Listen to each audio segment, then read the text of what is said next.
د نړۍ درې داسې انسانان چې تاسو به یې په کتلو سره حیران شئ. سلام ګران لیدونکو، هیله ده چې روغ جوړ او د صحت جامې مو پرتن وي. زه یو ځل بیا ستاسو په خدمت کې د یو نوي ویډیو سره حاضر یم. هیله ده چې د پام وړ مو وګرځېږي. تر هر څه دمخه باید یادونه وکړم که زموږ چینل مو نه وي سبسکرایب کړی نو زموږ چینل سبسکرایب کړئ او په خوا کې ورسره د ګونګړي نشان ووهئ. مننه. لکه څنګه چې تاسو به ډېر اورېدلي وي او ډېر به مو کتلي وي چې نړۍ ډېره اوږده ده، بلکې په دې نړۍ کې داسې مخلوقات د الله شته ده چې پخپله به یې په کتلو سره حیران پاتې شئ چې داسې عجیب و غریب قوارې او داسې څهرې دي چې هېڅکله به د انسان په قواره نه وي. خو تاسو به فکر داسې کوئ چې دا انسانان حقیقت لري که دروغ، ځکه دا حقیقت سل په سلو کې لري، ځکه چې دا د نړۍ په ریکارډ کتاب کې ثبت شوي وي. کوم چې په ریکارډ کتاب کې هغه شی ثبت شي یا عجیب وي یا غریب وي یا که هر څه وي، نو هغه حقیقت لري، ځکه کوم کار چې په دروغو کېږي هغه بیا نړیوال کتابونو کې نه ثبت کېږي.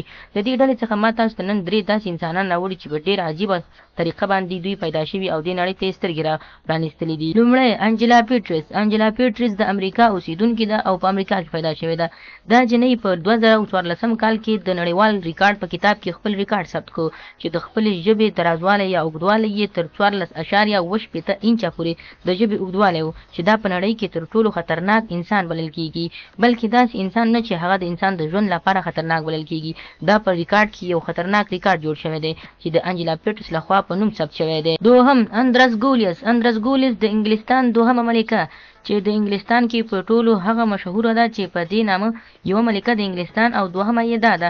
اندرس ګولیس په دې نامه باندې ځکه ډېره مشهوره شوې ده چې د خپلو نوکانو اندازه یې تر 90 سانتي پورې یعنې 1 متر ته رسېدلي دي. دا په نړیوال ریکارډونو کې هم تر ټولو سخت ریکارډ دی چې تر اوسه پورې څو کسانو دغه ریکارډ لاسته راوړی، خو په ټولو کې اول بیا اندرس ګولیس ده.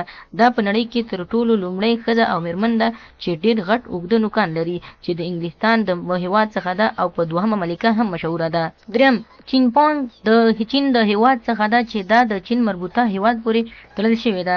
دا په خپلو غوږونو باندې دومره غټ بوج راوستی چې خپل غوږونه یې تر 14 انچه پورې اوږده کړي دي. په نړیوال کتاب کې دا هم ثبت شوی دی، خو د دې تر ټولو غټه ځانګړنه دا ده چې په خپلو غوږونو کې یې تر 200 ګرامه زیات وزن هم ساتلی شي. یعنې تاسو په تصویر کې کتلی شئ چې د دې مېرمنې په غوږونو کې تر 200 ګرامه څخه زیات وزن لرونکي اوسپنه په خپلو غوږونو کې ګرځوي او دا ریکارډ یې ځان ته په خپل نوم کړی دی. نو خدای دې وکړي ملګرو چې زموږ د ویډیو څخه غلط مطلب وانخلئ. زموږ ویډیو لایک کړئ، شیر کړئ، زموږ چینل سبسکرایب کړئ.